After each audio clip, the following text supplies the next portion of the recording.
लालची लोमड़ी की कहानी में ये है कि एक बार की बात है, एक जंगल में एक चालाक लोमड़ी रहा करती थी।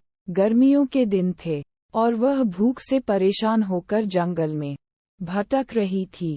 बहुत देर जंगल में भटकने के बाद लोमड़ी को एक खरगोश मिला, लेकिन खरगोश मिलने के बाद लोमड़ी ने खरगोश को खाने की बजाय उसे छोड़ दिया, क्योंकि वह इतना छोटा था कि उसे खाने से लोमड़ी का पेट कहाँ भरने वाला था।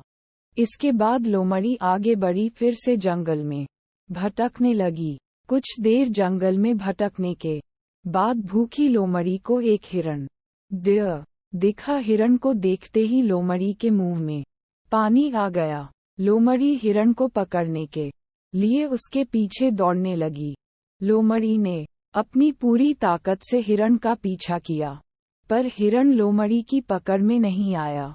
अब लोमड़ी खाने की तलाश में बहुत ही थक चुकी थी। जब लोमड़ी के हाथ हिरण भी नहीं लगा तो लोमड़ी सोचने लगी कि इससे अच्छा होता वह छोटे से खरगोश को ही खा लेती जिसको उसने छोड़ा था।